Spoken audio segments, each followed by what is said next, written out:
All right, recording now.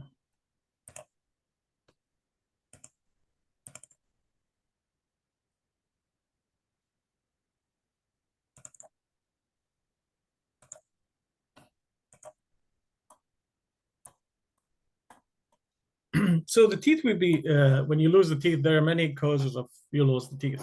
Either trauma, either failure of root canal, either gum disease, either fractures, and or deep pocket periodontal disease. Most of the younger people, they lose their teeth because of decay.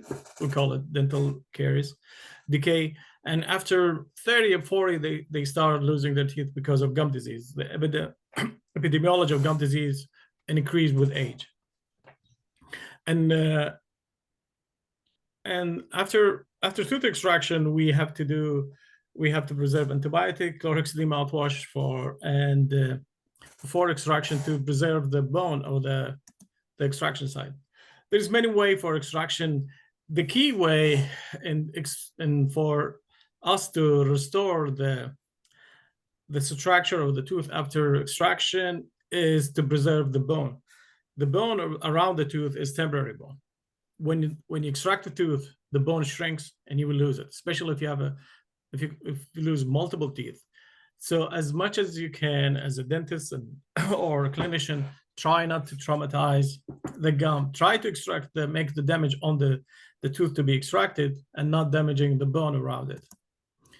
And this is another way you can split the tooth in two.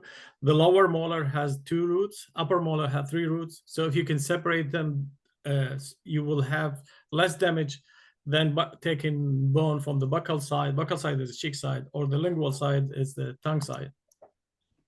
This is an example of a traumatic extraction. This is the second premolar, is fractured, has a root canal. Every tooth, when they have a root canal, they become dry and brittle.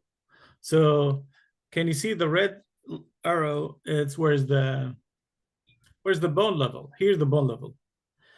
But unfortunately, that tooth was not extracted easily. So every time the dentist tried to extract it, it will fracture. So they remove bone to reach the roots. And look what happened after extraction. That's what happened. All this bone will be damaged. And after a few months, even the bone that supports the first premolar is gone. So this first premolar going to have gum disease and eventually might be extracted because of that. So that's traumatic extraction. Look before and after. This is second premolar. This is the first molar. Also has a root canal, but the traumatic extraction of the second premolar caused damage to the bone. That's a lot of bone loss. This is another example of extraction. This is another failed root canal. This is a crown, and there's a decay under the crown. This crown set up with a screw.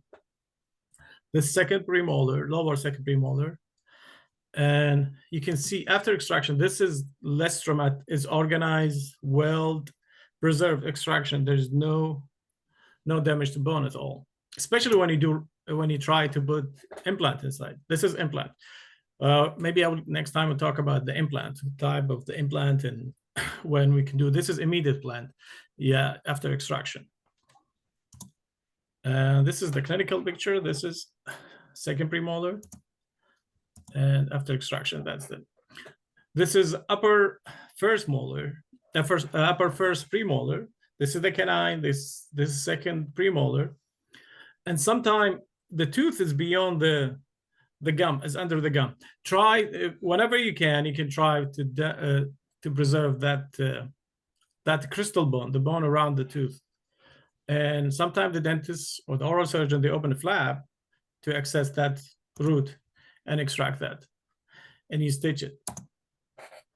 This is another impacted third molar, is under the gum, and as much as you can, don't damage the bone. And this is another one. Is a first premolar, but the surgeon would make a window to extract it. And sometimes you can make a hole inside the root, and you can use as a leverage use the crystal bone to leverage to remove that root. Central incisor, the only tooth can be extracted by rotation. No tooth can be extracted by rotation otherwise, because the root is more cylindrical. Sometimes, especially in the canine, when they try to extract the tooth, you damage the bone. Imagine this is the canine tooth extracted, but with the extraction, they remove part of the bone. And the canine, it will cover the corner of the mouth. So when you extract the tooth and you remove some of the bone is destroyed too or damaged, they will be like indenting the face of the patient. So, and I tell my students, if you extract the canine, you have to extract because some people believe the canine, the last to be extracted, they extract the premolar and lateral incisor, then you extract the canine. But if you want to keep the bone around it, because there's big attachment to the bone, you extract the canine first, then premolars. And sometimes this is wisdom tooth. Wisdom tooth, sometimes when they do extraction of the wisdom tooth, the whole bone around it will fracture. That's tuberosity. They call it tuberosity. And this is a big defect, can cause for your complete denture, or when you try to preserve or replace the missing tooth, you have to replace the missing tooth and a missing bone and missing tissue. I can show you this is an example of they extract the canine. This is taken picture for underneath. This is upper jaw. They extract the canine and the lateral incisor. Look at the damage of the bone. We're missing all that, not only the teeth, we're missing the bone around it. And if you try to make it, here bridge on the premolars and central incisor, you could replace the teeth, but you need to replace the missing bone too to support the lip. And sometimes there's teeth associated with lesion, with gum, and lesion and pathology. This is cyst. And cyst can cause damage to the bone too. And sometimes to have to preserve the bone, they can add some bone preservative like bone graft or sponge bone, or also biological membrane. That's biological membrane. You put the bone graft and you put the membrane and you stitch it. So this happened at the tooth extraction. First day, there would be blood clot.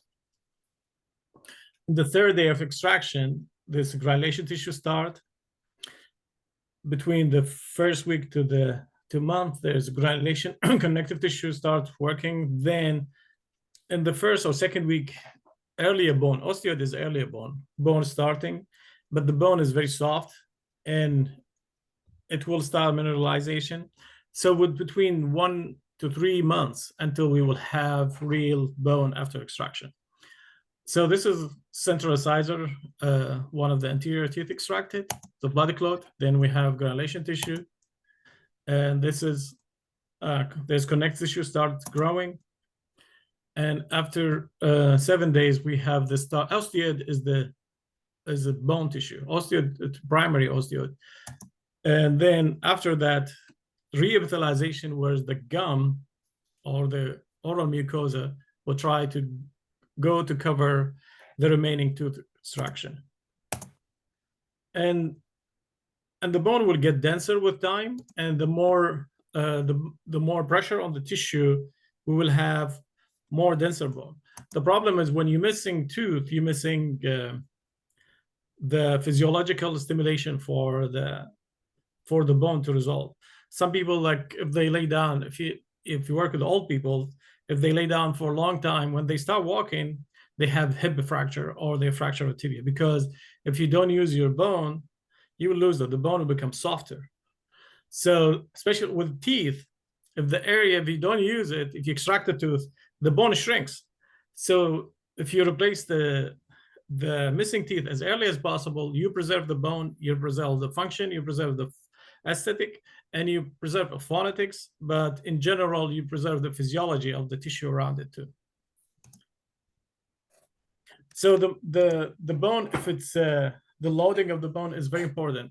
So as much as you can to replace the tooth, like within 3 months to 4 months after extraction, will preserve the remaining bone. This is how the bone shrinks. We call it resorption, and depends on the blood supply. On the upper jaw, palatal side toward the roof of the mouth, buccal side toward the cheek, you can see the bone will shrink more on the cheek side than the palate because of the blood supply. The more blood supply, you have good preservation. The less blood supply, you will have more resorption. If the patient have medical condition, you have systemic disease like diabetes, they have more resorption. If they are older, they have more resorption. If they are older women because of hormonal imbalance, they will have resorption. They have more resorption than normal. And that's it. So the blood supply is very important for the tooth. And when you extract the tooth, this is correlation between tooth and implant. The tooth has more blood supply than the implant in general. We can talk about that when we talk about the implant in general. Let me escape. All right. Any question? I'd say the 3 question. No, sir. All right.